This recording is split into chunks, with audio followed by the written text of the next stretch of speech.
Hello everyone, good morning, welcome to my channel. और आज का वीडियो जो है ये फ्राइडे का है। तो लास्ट वीडियो में मैंने आपसे शेयर ही किया था कि एसी का जो प्रॉब्लम हुआ था हमारे यहाँ।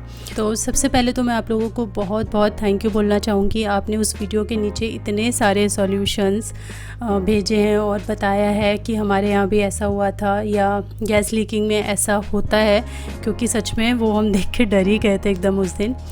तो हमने काफ़ी कोशिश किया, बहुत लोगों से पता किया, पर पता नहीं क्यों गैस फिल करने वाला कोई मिल ही नहीं रहा था। तो हमने डिसाइड किया कि हम ये ड्राइंग रूम में न्यू एसी अभी लगवा लेते हैं फ़िलहाल के लिए, और जब कोई मिलेगा तो फिर हम उसमें गैस फिल करवा लेंगे। तो बस उसी की तैयारी चल रही है। यहाँ पे इस रूम में सोफ़ा के जस्ट ऊपर जहाँ पे लाइट लगी हुई है वहाँ पे हमें एसी फिट करवाना है। और अभी जो है हस्बैंड ऑर्डर करके आ गए थे एसी, मतलब बुक करवा दिया था, अभी डिलीवर नहीं हुआ है और शाम तक जो है वो इंस्टॉल करने के लिए भी आ जाएंगे। तो बस हम थोड़ी बहुत जो तैयारी है पहले की वो कर रहे हैं। लाइक मैंने विंडो की तरफ का जो कर्टन है वो हटा दिया है, मंदिर को मैंने ढक दिया है क्योंकि ड्रिलिंग वगैरह होगी ना तो बहुत डस्ट भी होगा। फ़िश टैंक को मैंने ढक दिया है। यहाँ से सोफ़ा हम लोग हटा देंगे और स्टूल पे चढ़ के, क्योंकि यहाँ पे काम होना है। तो यही सारी जो तैयारी है वो कर रहे हैं। एक्चुअली इस रूम में हमें लगवाना भी था इस साल एसी, बस हम डिले करते जा रहे थे ये सब सिचुएशन के लिए, क्योंकि इस रूम में हमारा टीवी है, बहुत सारा टाइम हम इधर स्पेंड करते हैं। सिद्धार्थ का कीबोर्ड है, मेनली उसको प्रैक्टिस करने में ना उसको बहुत गर्मी भी लगती है, और प्रैक्टिस करता है तो परेशान ज़्यादा होता है, प्रैक्टिस कम कर पाता है। तो कई सालों से हम लोग सोच रहे थे, 2-2.5 साल से, कि लगवाएंगे। फाइनली एक ये बहाना मिल गया और इस टाइम अभी एसी डिलीवर हो गया था तो हमने बाहर ही उसको कॉरिडोर में रखवा दिया था। 2 बड़े बड़े बॉक्सेस थे और फिर लग रहा था कि पता नहीं वो इंस्टॉल करने कब आए, तो बाहर ही हमने रखवा दिया। और अंदर ताकि जगह ऐसे ही कम है तो बहुत ज़्यादा दिक्कत हो जाती, तो बाहर रखवा दिया। और सच में अच्छा किया बाहर रखवाया, क्योंकि वो लोग बहुत लेट आए, दोपहर में एसी आ गया था और वो लोग बोल करके कि आधे घंटे में आ रहे हैं, आधे घंटे में भेज रहे हैं, इस तरीके से कर के उन्होंने 7 बजा दिए। तो 7 बजे वो आए हैं और तब जाके हमारा काम यहाँ पे शुरू हुआ है। और काम होते होते लगभग 2 घंटे लग गए। 9 सवा 9 बजे के आसपास काम ख़त्म हुआ है। और यहाँ पे जो सेकंड यूनिट है वो हम अपनी छत पे रखवा रहे थे, तो उसके लिए हमें यहाँ पे अपना जो विंडो है उसका कांच भी तोड़ना पड़ा।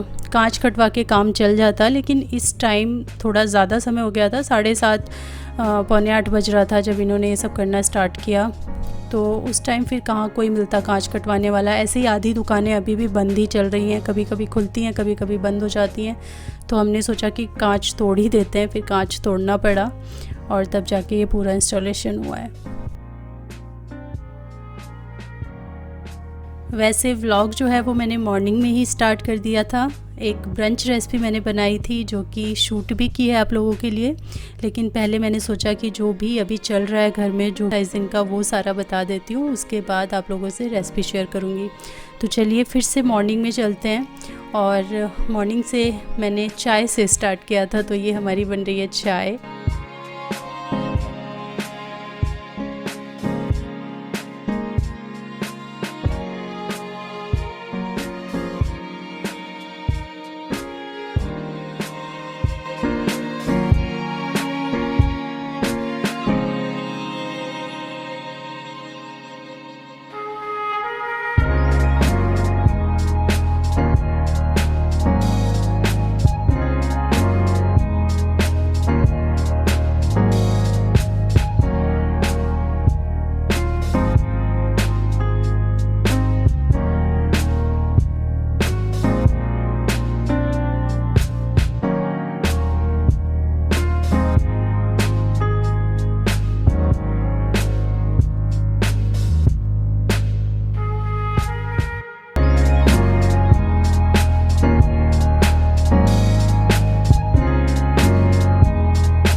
काफ़ी दिन से हमने सैंडविच, बर्गर, इस टाइप की कोई चीज़ नहीं खाई है और बर्गर सिद्धार्थ को बहुत पसंद है। तो आज मैं बर्गर बनाने जा रही हूँ, जिसके लिए ऑलरेडी मैंने आलू जो है वो चढ़ा दिए हैं। और जब भी आप आलू की कोई भी चीज़ बनाते हैं, चाहे आलू का पराठा बनाएं, चाहे कोई बर्गर या सैंडविच बना रहे हो, तो उसमें थोड़ा सा मिक्स एंड मैच करना हमेशा बहुत अच्छा होता है, ताकि आप सिर्फ आलू ना खाएं, उसके साथ आप कुछ हेल्दी भी कंज्यूम करें। तो इसीलिए मोस्टली 90% ऑफ़ द टाइम जब भी मैं इस तरीके का कुछ बनाती हूँ तो मैं इसमें कोशिश करती हूँ जो अवेलेबल चीज़ें हैं मेरे पास जो उसमें डाली जा सकती हैं वो मैं यूज़ कर लूँ। कुछ नहीं होता है तो मैं थोड़ा सा पनीर ही मिक्स कर देती हूँ। तो आलू मैंने चढ़ा दिए हैं और यहाँ पे आज इसको मिक्स करने के लिए मेरे पास 2 चीज़ें थी एकदम ताज़ी ताज़ी। एक तो था चुकंदर और गाजर, दोनों था तो मैंने दोनों यूज़ कर लिया है। इनमें से कोई एक चीज़ है तो वो भी आप यूज़ कर सकते हैं, साथ में थोड़ा पनीर भी मिक्स कर सकते हैं। तो मैंने यहाँ पे छोटे साइज़ के 3 प्याज लिए हैं, एक बिल्कुल छोटा सा चुकंदर था वो लिया है मैंने, और एक काफ़ी बड़े साइज़ का गाजर था वो लिया है मैंने। और चुकंदर आप और ले सकते हैं, अगर गाजर आप कम यूज़ कर रहे हैं तो पूरा चुकंदर डाल दीजिए, अगर चुकंदर नहीं है तो गाजर डाल दीजिए। और टेस्ट चुकंदर का बिल्कुल नहीं आता है, मैंने पहले पराठा भी इसका शेयर किया है।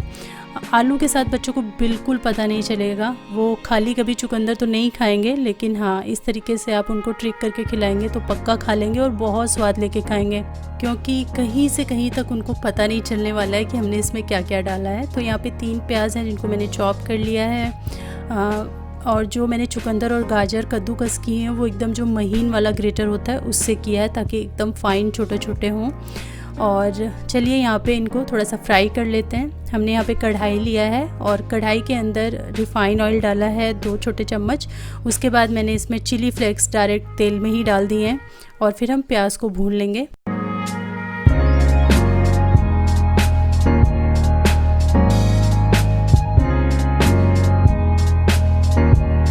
प्याज को बहुत ज़्यादा ब्राउन, गोल्डन ब्राउन या डार्क ब्राउन करके नहीं भूनना है, बस वो हल्का सा सॉफ्ट होने लगे, बस उसी समय हमें इसमें चुकंदर और गाजर ऐड कर देना है क्योंकि इनके साथ भी प्याज भून जाएगा।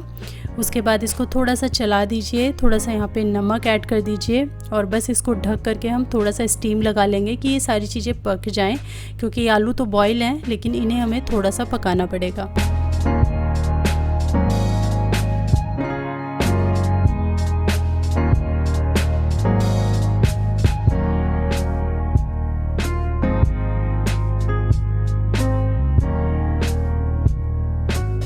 और जब तक गाजर और चुकंदर थोड़ा सा स्टीम लग रहे हैं उनको एकदम सिम फ्लेम पे मैंने करके छोड़ दिया है। थोड़ा सा स्टीम हो जाएगी, थोड़ा सा पक जाएंगे, तब तक हम यहाँ पे ब्रेड क्रम्स बना लेते हैं। तो जिस दिन मैंने ब्रेड पकौड़े बनाए थे वहाँ से थोड़ा सा ब्रेड बच गया था तो वो फ्रिज में रखा हुआ था, और फ्रिज में जब आप ब्रेड रखते हैं तो थोड़ा सा वो सख्त हो ही जाता है, तो इसी थोड़ा सा सख्त ब्रेड के ब्रेड क्रम्स और अच्छे बनते हैं। तो पहले मैं इनको इस तरीके से हाथ से रफली तोड़ लूँगी और उसके बाद इसको मिक्सी में थोड़ा थोड़ा करके पीसना है, सारा एक साथ नहीं भरना होता है। तो थोड़ा थोड़ा करके ये सारे ब्रेड क्रम्स मैं बना के रख लूँगी, बहुत ही ईजिली फटाफट बन के तैयार हो जाएंगे ये।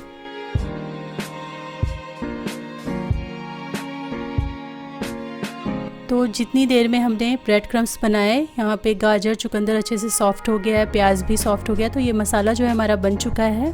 इसके अंदर अब हम आलू मिला देंगे।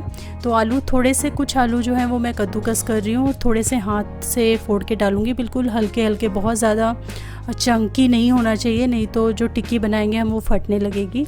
तो इसीलिए थोड़ा सा कद्दूकस करके डालिए, थोड़े बहुत हाथ से भी मसल दीजिए, लेकिन हाथ से भी थोड़ा सा फ़ाइन ही मसलना है, ऐसा नहीं कि उसमें बड़े बड़े से चंक्स दिखें। तो इसमें आलू हम डाल करके तैयार कर लेते हैं और उसके बाद हम मिलाएंगे कुछ बहुत मसाले इसमें। तो सबसे पहले हम इसमें सॉल्ट ऐड करेंगे। जो हमने गाजर और चुकंदर बनाए थे उस समय हमने सॉल्ट ऐड किया था, तो बस अब आलू के हिसाब से हमें ऐड करना है। उसके बाद मैंने इसमें आधा छोटा चम्मच चाट मसाला डाला है, 1 चम्मच मैंने 1 छोटा चम्मच गरम मसाला का पाउडर डाला है। उसके बाद आधा छोटा चम्मच मैंने चिली फ्लेक्स भी इसमें ऐड कर दिया है और आधा छोटा चम्मच ही मैंने इसमें अमचूर का पाउडर डाला है। तो ये सारी चीज़ें मिलके ये जो मसाला है ये बहुत ही फ्लेवरफुल सा बनेगा। आप यहाँ पे और भी चीज़ें अपने प्रेफरेंस के हिसाब से ऐड कर सकते हैं, जैसे कि आप इसमें हरी मिर्ची डाल सकते हैं, हरा धनिया ऐड कर सकते हैं, चाहें तो मूंगफली थोड़ी सी पीस के ऐड कर दीजिए, वो भी बहुत अच्छा, दरदरी सी मूंगफली अच्छा स्वाद देगी इसमें। और ये मसाला हमारा तैयार हो गया। थोड़ा सा मैंने इसको ठंडा भी किया है, हल्का सा, ज़्यादा नहीं। और उसके बाद फिर मैंने इसमें जो ब्रेड क्रम्स बना के रखे थे वो मिक्स कर दिए हैं। बाइंडिंग के लिए हम यहाँ पे ब्रेड क्रम्स यूज़ करने वाले हैं। आप अगर चाहें तो जो कॉर्न स्टार्च होता है, कॉर्नफ्लोर होता है, वो भी आप यहाँ पे यूज़ कर सकते हैं। लेकिन अगर आप कॉर्नफ्लोर यूज़ करते हैं तो आपको टिक्की को डीप फ्राई करना पड़ेगा, ज़्यादा तेल में थोड़ा करना पड़ेगा, तभी अच्छा स्वाद आएगा। अगर आप टिक्की को कम तेल में बनाना चाहते हैं या बिना तेल वाली जो सिर्फ आप तेल स्प्रे करके टिक्कियाँ बनाते हैं उस टाइप की अगर आप बनाना चाहते हैं तो उसके लिए ब्रेड क्रम्ब का इस्तेमाल ही सबसे बेस्ट होता है, क्योंकि सारी चीज़ें इसमें पकी हुई हैं और ब्रेड को ज़्यादा कुछ पकाने की ज़रूरत नहीं होती है। तो इसीलिए ब्रेड क्रम्ब्स अगर आप डालते हैं तो आप बहुत ही कम तेल में या बिना तेल के भी इन टिक्कियों को बना सकते हैं या बेक कर सकते हैं। तो यहाँ पे बस ये जिस हिसाब से बर्गर है मेरा उसी हिसाब से मैंने टिक्कियाँ सारी बना करके तैयार कर लूँगी सबसे पहले, और उसके बाद फिर मैं यहाँ पे पैन चढ़ाऊँगी इनको फ्राई करने के लिए।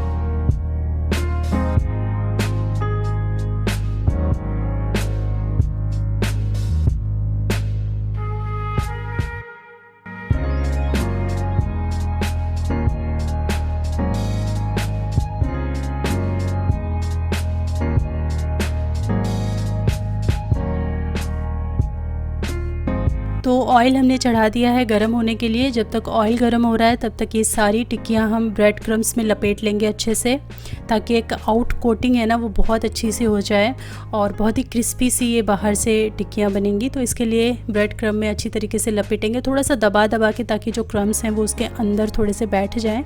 इस तरीके से हम इसको लपेट लपेट के एक जगह रखते जाएंगे।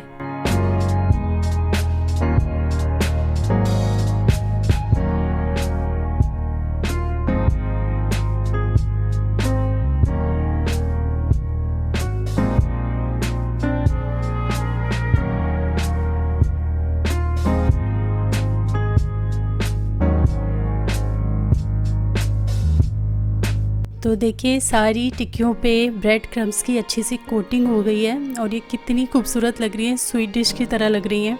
ऐसा लग रहा है कि जो वो पेड़े बनते हैं ना, जो लाल खोए के पेड़े बनते हैं, बिल्कुल वैसा लग रहा है। और लग रहा है कि ऊपर से नारियल जो है वो हमने इसके ऊपर चिपकाया हो। तो बिल्कुल स्वीट डिश लग रही है ये। और बस हमें तेल जो है ना मीडियम फ्लेम पे ही रखना है, ताकि टिक्की एकदम से जल ना जाए, थोड़ा सा वो अच्छे से पके, इसलिए मीडियम फ्लेम पे रख के ही हम इसे पकाएंगे। और शैलो फ्राई कर रही हूँ, डीप फ्राई नहीं कर रही हूँ।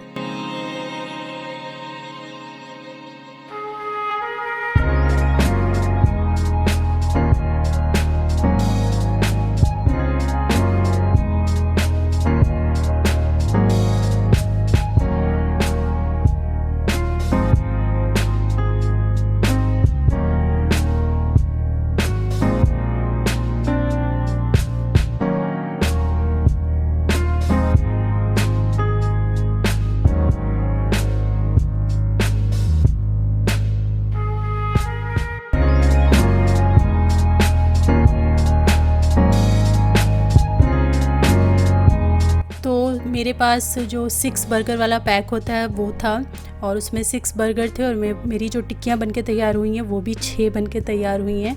तो यहाँ पे मैं बर्गर को सेक लूँगी। बर्गर को मैंने बीच में से कट कर दिया है, 2 भाग में डिवाइड करके, और उसको दोनों तरफ से मैं तेल लगा करके सेकूँगी। आप यहाँ चाहें तो बटर से सेक सकते हैं, घी से सेक सकते हैं, जैसी भी आपकी इच्छा हो।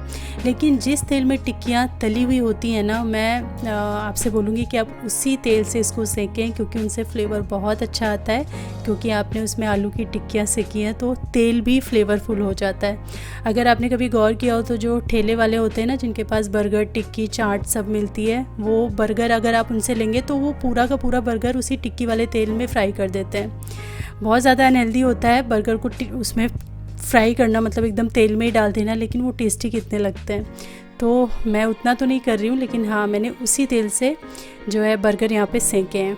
उसके बाद बर्गर को असेंबल करने का टाइम आ रहा है। बहुत ही सिंपल तरीके से मैंने असेंबल किया है। आप इसमें ढेरों एक्सपेरिमेंट कर सकते हैं, अपनी पसंद की कोई भी चीज़, मतलब एज ए सैलेड कोई भी चीज़ इसमें ऐड कर सकते हैं। तो मैंने यहाँ पे ग्रीन चटनी, थोड़ा सा सॉस और खीरा और प्याज मैं यहाँ पे बस ऐड कर रही हूँ। आप चाहें तो इसके बीच में आप चीज़ का स्लाइस ऐड कर सकते हैं, पत्ता गोभी का एक पीस ऐड कर सकते हैं, जो भी मतलब आपको पसंद आए आप इसमें ऐड कर सकते हैं। मैं सिर्फ यही कर रही हूँ। और सिद्धू बिना ये सब्ज़ी के खाता है, तो उसको तो बस मैंने टिक्की वाला और चटनी के साथ लगा के दे दिया।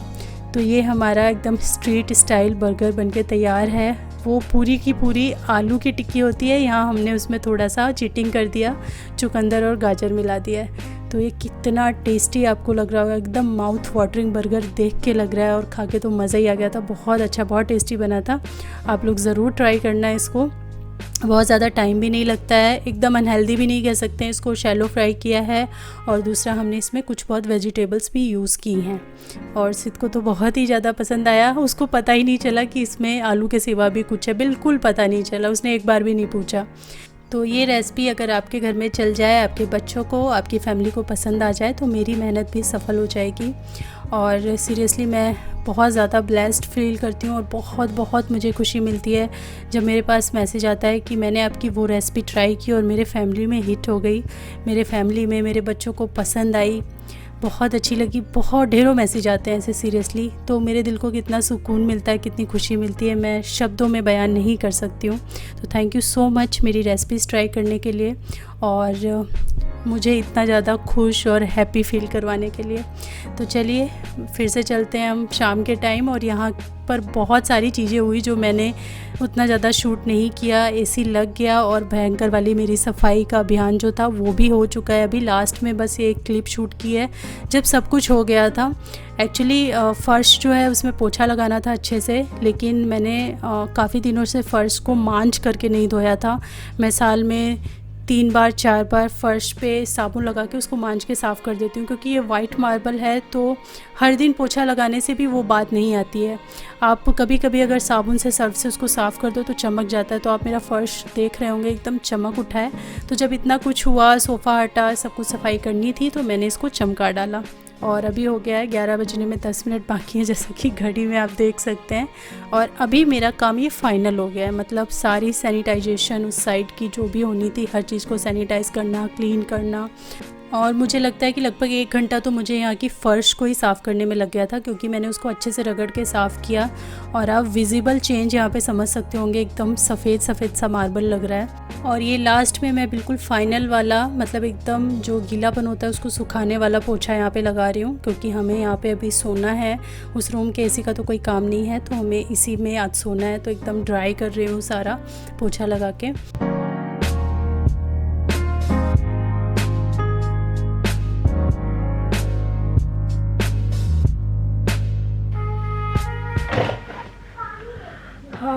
हेलो एवरीवन, टाइम आपको घड़ी दिख रही है पता नहीं, लेकिन 11:20 हो गया, और इस टाइम मैं नहा करके आई हूँ। और एक दिन में सारा काम करवाना सीरियसली बहुत मुश्किल होता है। आज हस्बैंड गए हैं 12 बजे के आसपास, और उसके बाद बुक हुआ है एसी, और आज ही हमें लगवाना था, बिकॉज़ ये एसी तो ख़राब हो गया है, और एसी के बिना बिल्कुल भी नहीं चलता है, क्योंकि ह्यूमिडिटी वाला मौसम आ गया ना। जब तक ह्यूमिडिटी नहीं होती है, टेम्परेचर का इशू होता है, तब तक तो कूलर हमारा काम कर लेता है, लेकिन जैसे ही ह्यूमिडिटी आ जाती है, कूलर काम करना भी बंद कर देता है। तो एसी आज ज़रूरी था, या तो ये ठीक हो जाए और या तो नया लग जाए।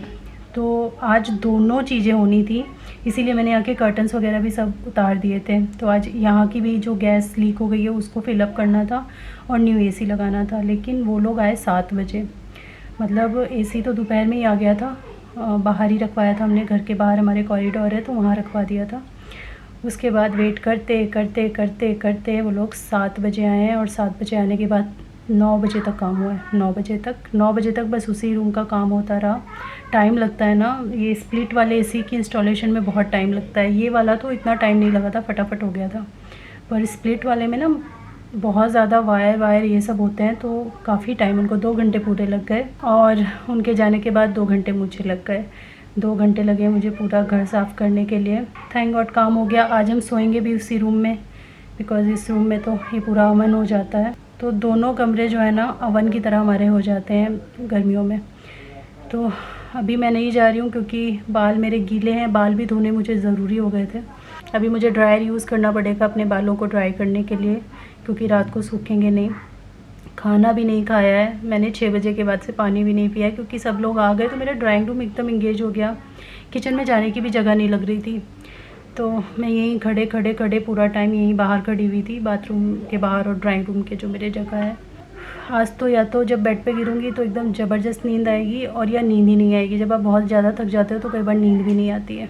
और लास्ट नाइट भी हम लोग ठीक से नहीं सोए हैं। सिद्धार्थ पूरा रात इधर से उधर गर्मी की वजह से छटपटा रहा था, एसी तो चल नहीं रहा था, कूलर में शांति नहीं लग रही थी, तो पूरा छटपटा रहा था। और वो जब इधर उधर करता रहता है तो माँ को ऑब्वियसली नींद नहीं आती है। जब बच्चा इधर उधर हाथ पर फेंकता रहता है ना, तो आप पूरा टाइम उसी को देखते रहते हो। तो पूरा रात मैं भी नहीं सोई हूँ।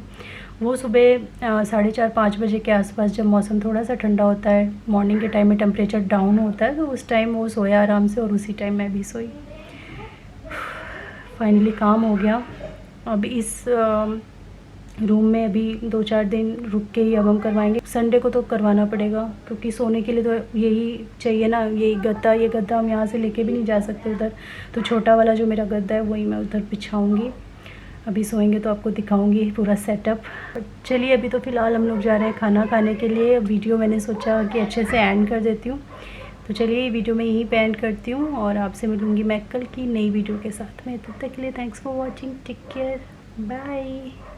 हाँ, सिद्धार्थ को भाई दिखाना है एसी, कह रहा है कैमरा लेके आओ, मुझे एसी दिखाना है। तो ये खुला पर्दा, टन टन टन टन टन टन टन टन टन टन टन टन,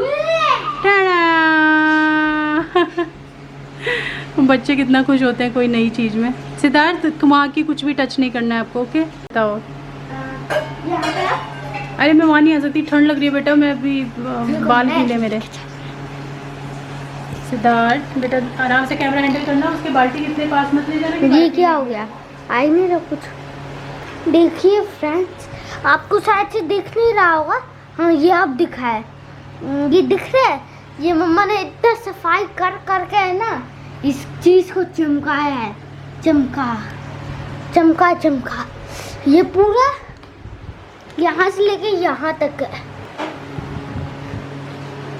ये बनता हुआ हमारा फ्रेश चिकन मटन। विक्चू विक्चू, सैनिटाइजिंग मिशन कंप्लीटेड। यहाँ से शायद से मम्मा आने वाली है। मम्मा, अपना मुंह दिखाओ। ए मम्मी, आओ। चू चू चू चू चू। Thank you.